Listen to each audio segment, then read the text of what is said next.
Dilansir sejumlah media online, diantaranya maduranewsmedia.com, terkait kasus dugaan pencemaran nama baik yang dialami oleh terdakwa Ferawati Martini telah memasuki babak baru dalam sidang ke-6 yang digelar Kamis 10 Maret siang di Pengadilan Negeri Bangkalan, Madura, Jawa Timur. Sidang dengan agenda keterangan saksi dari jaksa penuntut umum tersebut sempat digelar 2 hari sebelumnya pada Selasa lalu. Namun karena JPU menghadirkan 8 orang saksi, maka sidang dilanjutkan hari Kamis.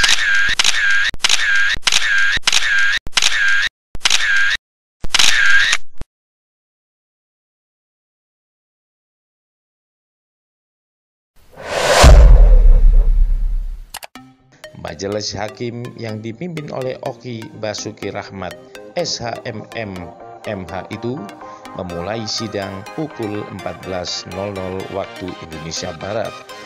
JPU Anjar Purbosasongko SHMH mengatakan bahwa keterangan saksi sudah sesuai dengan berkas yang ada, di mana agenda sidang hari ini Kamis meneruskan agenda sidang pada Selasa lalu. Hari ini masih melanjutkan pemeriksaan sidang yang tertunda, di mana hari ini kami hadirkan 5 saksi dari 8 saksi yang ada. Keterangan saksi juga sudah sesuai dengan berkas yang ada, terangnya. Untuk sidang selanjutnya, Anjar mengatakan akan ada pemeriksaan saksi yang meringankan pihak terdakwa, sekaligus pihaknya juga akan menghadirkan saksi ahli dari kalangan akademisi.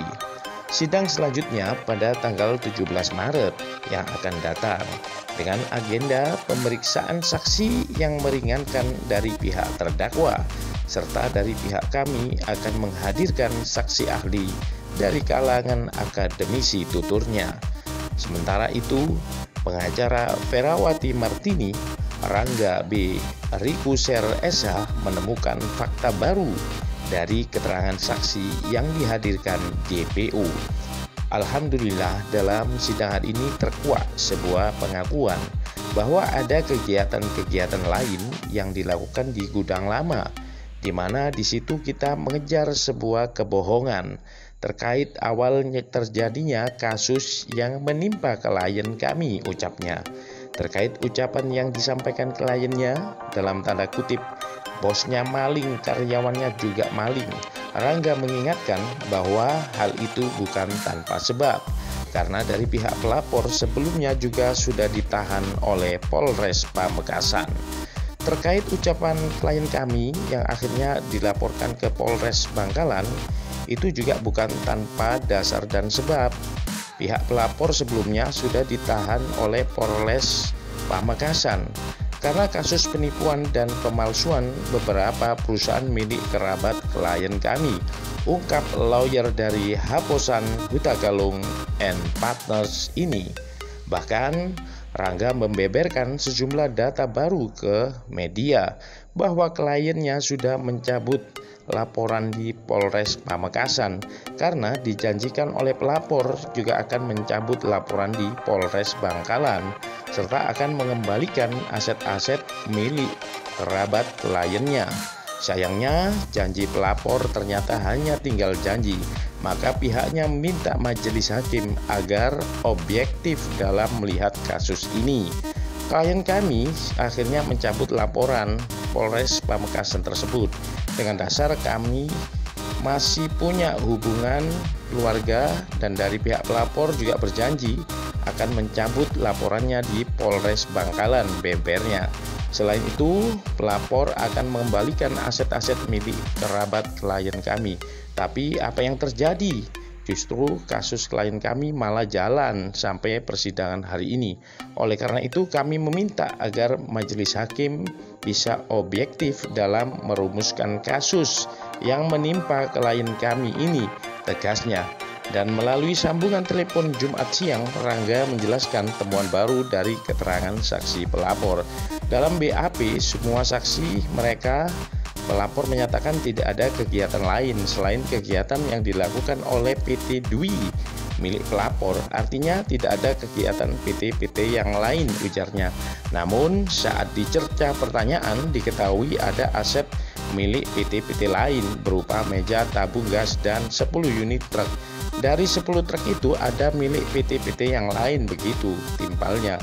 Tak berhenti di situ, keterangan saksi mengenai posisi pelapor saat kejadian juga terjadi perbedaan dengan BAP. Dikatakan pelapor mengetahui adanya perbuatan tidak menyenangkan itu, lokasinya tidak sesuai. Di satu sisi ketemu di Surabaya, lalu pelapor bilang di kantor Bangkalan. Masalahnya, sambung Rangga adalah delik aduan dengan waktu kejadian dan saat pelaporan itu daluarsa. Itu rentang waktunya pelaporan lebih dari 6 bulan, pungkasnya.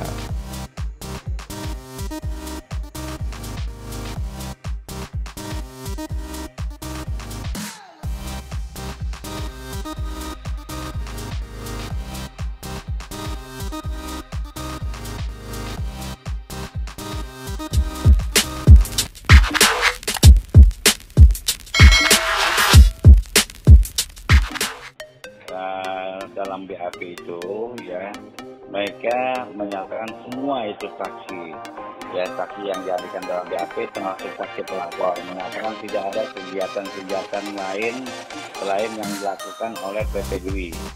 Jadi artinya tidak ada kegiatan PT-PT lain di gudang lama itu selain yang dilakukan oleh PT Dwi gitu Mas.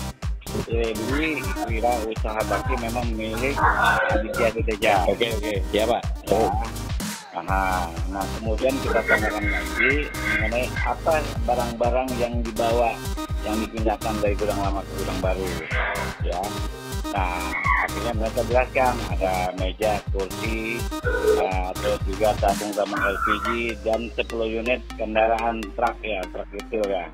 Nah, 10 ya, Pak? bilang 10 Pak? Ya, ya, dan itu itu ada beberapa dari 10 itu ada beberapa milik PT-PT lain gitu loh. Ya, ini kan namanya kan perusahaan keluarga nih Mas.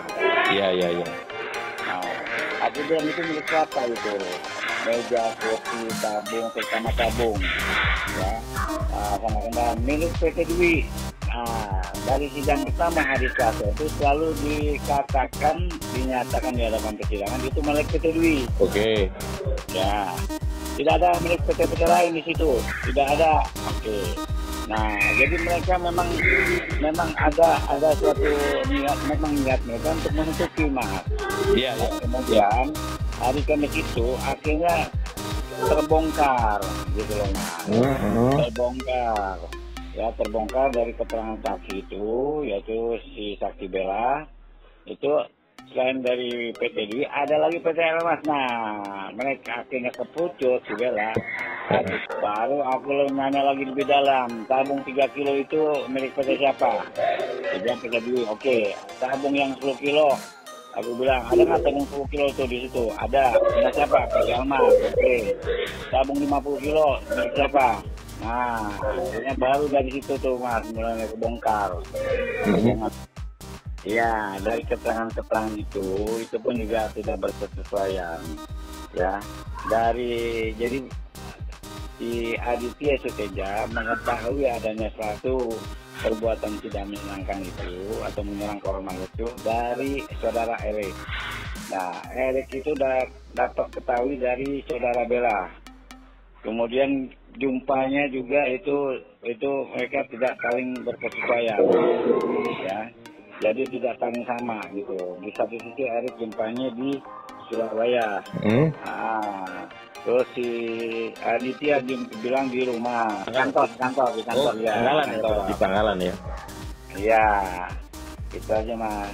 Nah ini kan sebetulnya kan sudah diketahui kan apa namanya ya.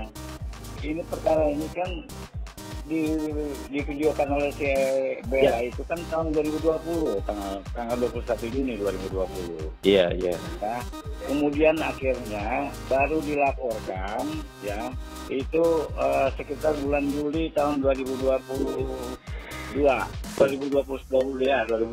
sorry ya. Itu aja itu tentang waktu itu kan sudah sangat lama. Ingat loh, ini yang dilaporkan itu adalah delik aduan gitu loh. Ya, kalau delik aduan ini ada daluarsanya. Ya. Gitu.